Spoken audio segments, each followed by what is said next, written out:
Merci beaucoup. Bonjour. Je vais parler en anglais. Je sais parler en français, mais j'ai parlé la dernière fois il y a 35 ans. Therefore, I'm going to speak in English because if I speak in French, we'll be here all day while I give my speech. So, good morning. What I want to talk about is the United States and what is happening there. Broadly speaking, I think the message that we just heard about the world is true of the United States. The United States is likely to grow steadily in 2011. The growth rate is somewhere between 3 and 4%, approximately along the lines of world growth that we just heard. Part of the reason is there's been a massive stimulus, both from monetary policy, which is still on hold and has also added quantitative easing, but also from fiscal policy, which, as you know, Congress recently did a deal extending the Bush tax cuts and also extending unemployment insurance, cutting the payroll tax. All this is giving a massive fiscal stimulus. So when you couple that stimulus with the fact that corporations are extremely healthy, sitting on large amounts of cash that they can invest, they have had very strong productivity growth in the last 2 or 3 years, coupled with substantial profits. And the fact that the large banks in the United States, provided there are no shocks from Europe, are quite healthy.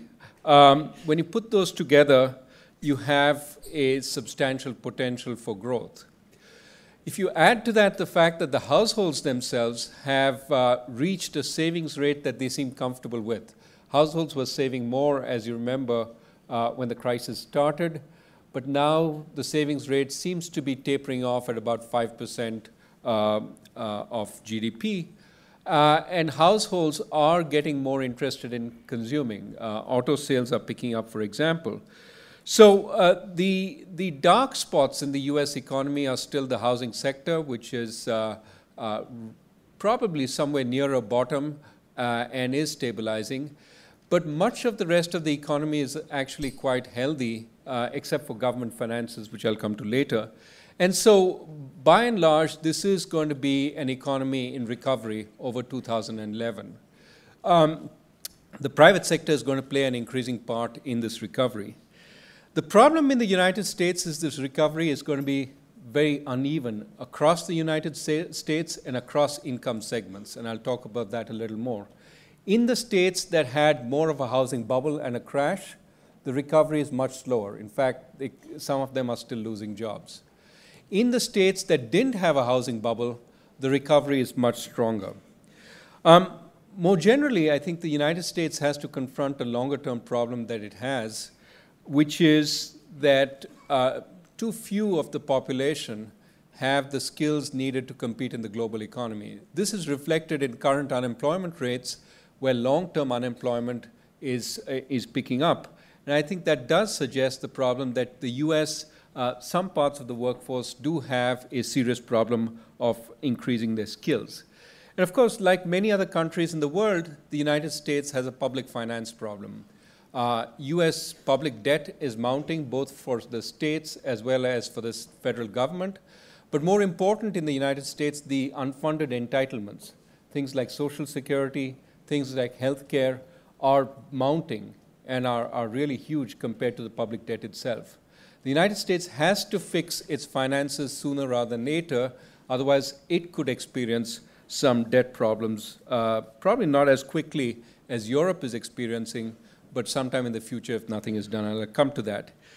The key problem, however, in the United States, and something that we'll talk a little bit about, is that all these reforms that need to be done are important medium-term reforms, improving the quality of education, fixing the public finances, cutting expenditures, increasing taxes a little bit. But it has to do this in an atmosphere which is increasingly politically polarized. As you know, we had the tragic incident of Congresswoman Gifford being shot. That did bring the two sides together, at least for a little while. But the more general theme is there's a tremendous amount of political divide amongst the Republicans and the Democrats, partly, in my view, as a result of the divide in the country itself, economically speaking, and I'll come to that in a second. So with that, let me go to the details of the outlook. As I said, the household savings rate is stabilizing. Households are now feeling more comfortable given that layoffs by the private sector have slowed down and the private sector has started hiring. Households are starting to feel more comfortable to spend. And so you're seeing, for example, auto sales pick up. These are all good signs. Sales in stores are picking up, especially sales in the higher-end stores. The recovery is still relatively slow for a recovery from a recession.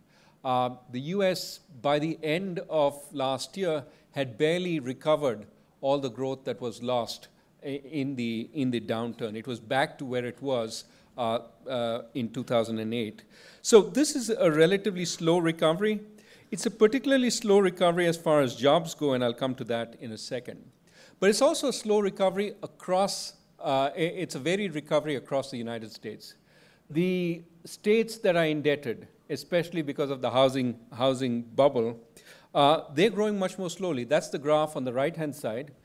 The red line reflects the states and the counties that suffered a big housing downturn. Their sales growth, for example, of cars is still relatively slow. Employment growth is very slow, partly because these were the states where a lot of people went into construction. And those jobs are lost now. They're not coming back. These states are finding it hard to come back into the growth mode. However, the states that didn't suffer a housing downturn and where the households are relatively low debt, their employment growth is already quite strong. Sales growth is also already quite strong. So one metric by which growth is differing in the US is it depends on how indebted households in your county are. Second metric is whether you're low income, low education, or high income, high education. Unemployment rates for those with low education, that is below a high school degree, is about 15% today. Unemployment rates for those with a college degree is 5%. So big difference across the education levels in terms of the degree of unemployment. If you look at confidence numbers for those who are earning more than 100,000 is taking off. They're feeling very confident. For those below 100,000, it's dead in the water. It's not moving. They're still very, very worried.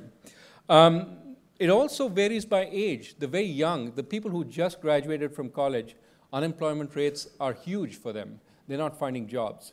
For people who are already in jobs, things are looking much better. So it's a varied recovery.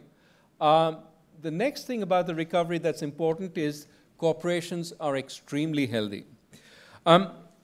What that first chart out there, first graph shows is what corporations did as the recession hit.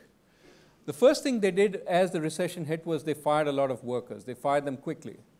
Because they fired them, the capital per worker increased. So the purple line shows that capital per worker increased tremendously as you went into the recession. Also, because they fired workers who were less productive, labor quality also increased as they went into the recession. So labor quality improved, capital per worker improved. They didn't do much on productivity, but overall, labor productivity grew substantially. As the recession persisted, they couldn't cut more workers. They had cut as many as they could, but what they did was made them work much harder, more effectively. So total factor productivity, which is a measure of how hard your workers work, so to speak, that went up considerably. The net result is US corporations haven't hired, but actually have grown sales quite a bit on the basis of very strong productivity growth. This is what gives people confidence that now that they're quite profitable, now that they've squeezed as much productivity improvements out of labor that they can, hiring is going to start becoming stronger over the next year. By some estimates, you hope it's going to be in the regions of 200,000 people every month in the next few months. Now, that is a much stronger rate of growth than we've had in the past, but of course, it is still relatively small given the degree of unemployed. In the US, unemployment was about 5% before the crisis. It's 10%, plus they're about 6 or 7% underemployed. So in order to cut back on the level of unemployed, it's going to take a very long time if all you're doing is growing 200,000 jobs every month. And that's really the big problem facing the United States. Long period of significant unemployment, and the United States is not well suited for unemployment. Now, of course, given this unemployment, there's a tremendous amount of fiscal and monetary stimulus that's been put in place in an attempt to bring it down. If you hear what the Fed is saying unemployment rates are intolerable, therefore we're going to remain on hold until such time as unemployment comes down. But the real question is how much the Fed and the Treasury can do to bring down unemployment. And this is where the debate in the United States is about how much of the unemployment is structural. That is, stuff that is hard to bring back just through stimulus. One example of structural unemployment is the people who were employed in construction. Before the crisis, construction took off from normally about 4% of GDP. Residential construction accounted for 6% of GDP. The US built a lot of houses. In fact, it built too many houses, and now many of those houses are vacant. 14 million houses in the United States are vacant. So with so many vacancies in the houses, it is going to take time for there to be substantial demand for housing again. And that's really the problem with construction. Construction was building 2 million houses every year at the peak of the crisis. Now it's building 0.5 million, 500,000 houses every year. That means it's about 1/4 its original size. Traditionally, it's been building about 1.5 million houses. It will go back to that, but it'll take 4 or 5 years to go back to that level. In the meantime, you've got a lot of construction workers who are unemployed. You've got a lot of people producing materials for construction that are unemployed, and it's going to be hard to bring them back into the labor force. This is why people say a lot of the unemployment, perhaps about 2.5, 3 percentage points, could in fact be structural unemployment. That it's not going to come back simply by boosting demand, because even if you boost demand, people aren't going to buy houses the same way as they were buying houses before. And so there is a growing discussion of whether we need active labor market policies in the United States. Of course, there isn't that much evidence that these have worked well elsewhere, and that is where the debate is still focused on maybe we should put more stimulus in. The right-hand graph just tells you how much of unemployment is coming in states that had a housing boom. On the bottom axis is how much they grew over 2000 and 2006 in real estate, and the top is telling you how much unemployment. And this is basically saying the states that have the highest unemployment are the states that had the biggest housing boom.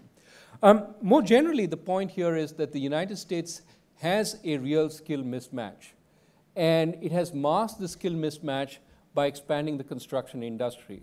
A lot of people left without completing high school in Las Vegas, for example, because there was a construction boom, they could get jobs in construction. Of course, as soon as the construction industry collapsed, you had a lot of people now without even a high school degree looking for jobs, and this is a problem in the United States today. They do have to work a lot more on improving the skill base of the population. So in terms of what are the big risks for the United States, I think one big medium-term risk is the issue of rising inequality, and that's shown in the right-hand graph. The lighter line, the line that is growing very fast, is the differential between somebody at the 90th percentile of the income distribution and somebody at the 50th percentile of the income distribution. Typically, a low-level office manager and a median worker in a manufacturing plant. And as you can see, that income differential is increasing considerably over the last few years.